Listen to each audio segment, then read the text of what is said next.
Morning everyone. আজকে শুক্রবার আর এখন বাজে সকাল 9:30। ঘুম থেকে উঠেই ও খেয়ে কাজে বেরিয়ে গেছে আর এইদিকে এখন আমি পাপানকে খাওয়াবো।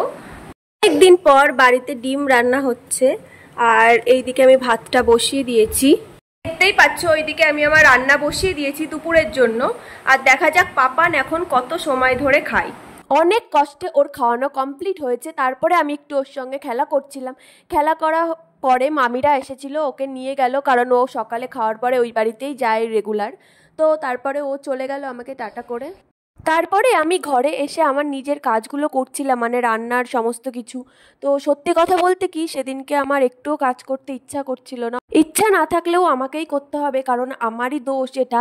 আমার জন্যই বাড়িতে আমি কোনো কাজের লোক রাখতে দিইনি, কারণ আগে একটা ছিল, তার কাজ আমার পছন্দ হতো না, তার জন্য আমি তাকে আর রাখিনি। তো আমাকেই সব কিছু করতে হবে, কি আর করা যাবে। ডিমটা সিদ্ধ হয়ে গেছে, এখন ওর খোসা ছাড়াতে হবে। তার জন্য আমি ডিমটা একটা বাটিতে ঢেলে তার মধ্যে ঠান্ডা জল নিয়ে খোসাগুলো ছাড়িয়ে নিচ্ছি। আমার আবার সব কিছু টাইমের মধ্যে করতে হয়, কারণ আমার যাই কিছু করার আমার 12টার মধ্যে করে নিতে হয়। তারপরেই তো পাপানকে খাইয়ে ঘুম পাড়াতে হবে। করতে করতে হঠাৎ করে মনে পড়ে গেছে যে পাপানের দুধটা আনা হয়নি, তো এখন যাই দুধটা গিয়ে নিয়ে আসি। দুধ আনার কথা মনে পড়ে গেল, তাই রক্ষা। না হলে তো আমি প্রায় দিন দুধ আনতে ভুলেই যাই, আমার মনেই থাকে না। মানে আমি ওই যে ক্যানটা দিয়ে আসি, তারপরে আমি আনতেই ভুলে যাই।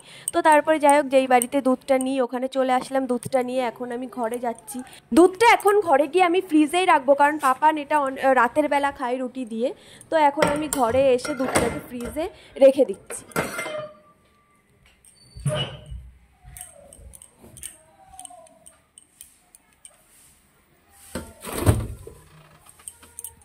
এমনিতেই তারা শেষ নেই, মানে যত তাড়াতাড়ি করতে যাই তার মধ্যে দেখি আবার আর একটা পার্সেল এসেছে।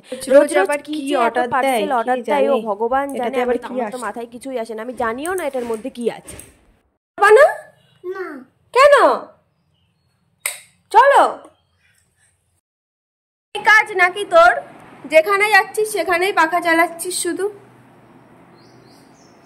পাপানকে স্নান করানোর জন্য বাথরুমে নিয়ে এলাম, ওকে স্নান করিয়ে আমিও স্নান করে নিলাম। তো তারপরে স্নান করে ঘরে চলে আসলাম।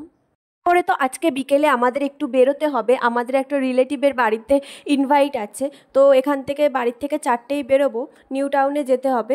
তো তার জন্যই আরও একটু তাড়াহুড়ো আছে আজকে। আর আমার সমস্ত কিছু হয়ে যাওয়ার পরে পাপান ওখানে কি বলছে দেখো।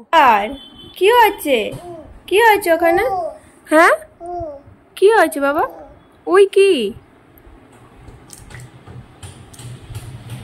পাপানকে নিয়ে নিচে আসার পরেই দেখি ওর পাপা বাড়িতে চলে এসেছে। আর আমার জন্য দেখো কি নিয়ে এসেছে। এটা খেতে আমি অনেক পছন্দ করি, তার জন্য নাকি 1 ঘন্টা দোকানে দাঁড়িয়ে থেকে এটা কাটিয়েছে। আর এটা তো খেতে আমার খুব ভালো লাগে, আর ও জানে সেটা, তার জন্য এত কষ্ট করে আমার জন্য নিয়ে এসেছে। আমার খুব ভালো লাগে ওর এই ছোটো ছোটো জিনিসগুলো। তারপরে ওকে আমি খেতে দিয়ে দিলাম, ও দুপুরে খেয়ে নিল।